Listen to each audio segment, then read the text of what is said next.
So the next text that you guys read was Smohalla's comments to Major McMurray.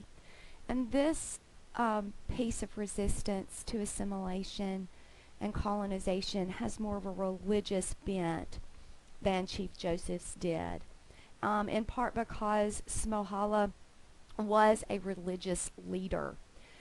He claimed that he visited the Creator and returned with specific instructions. And those instructions were no farming or dividing land, that was corruption to the land itself, and to avoid the ways of whites. Specifically, don't wear their clothing or drink their liquor. And in so doing, if the Native Americans followed these teachings, performed certain songs and certain dances, which we will talk about later when we read the next texts, that they will be resurrected, as will the old ways. So this was Smohalla's religious beliefs that he is sharing here to Major McMurray. So according to McMurray, he would have seen Smohalla as against progress, as he was advising Indians to resist any advances of quote-unquote civilization, or it would violate their faith.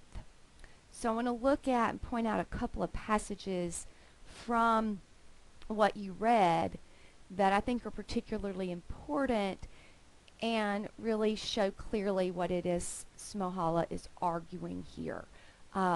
He begins the comments by saying, God told me to look after my people. So he's establishing his authority here on a religious level and is appealing to that dynamic. And then he goes on to say he did not like this new law. It was against nature. And the he there, which is later on in the paragraph, is specifically God. That's who, or the Creator, this person he met with, or the entity he met with. Then Smohalla clearly lays out the old law versus the new law.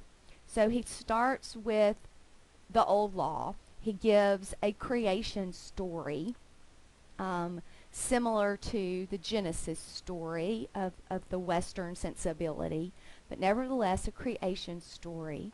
And in that laying out of the old law, he maintains things like lands and fisheries should be common to all, never marked off or divided. In other words, there shouldn't be farms or farming, and everyone should hold all the land in common. So there should be hunting and gathering and fishing in community, which were the Native American traditions.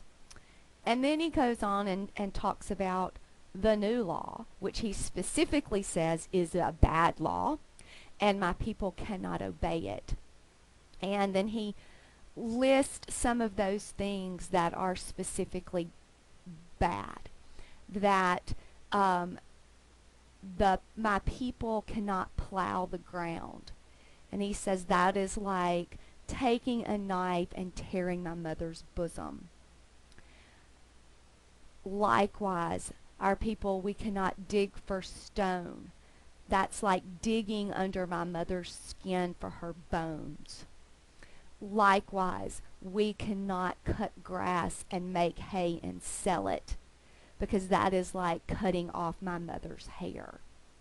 So he lays out the old law of the undivided, uncultivated land versus the new law where they're being encouraged to farm and practice white men's ways. And then he ends by saying God is going to punish those who follow this new law.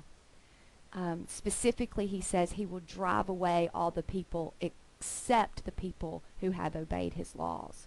So in other words, he's appealing to his people to maintain their culture, to maintain their identity, to maintain the laws that have worked for them for so very long. But this is seen by um, the white men that have come in here, the U.S. government, if you will, as backwards and lacking progress, and something that definitely needs to be changed. And that's the whole impetus behind colonization. The colonizer feels it necessary to change the culture and the practices and the beliefs of the colonized in the name of progress. And these ideas of colonization were what these Native Americans were resisting.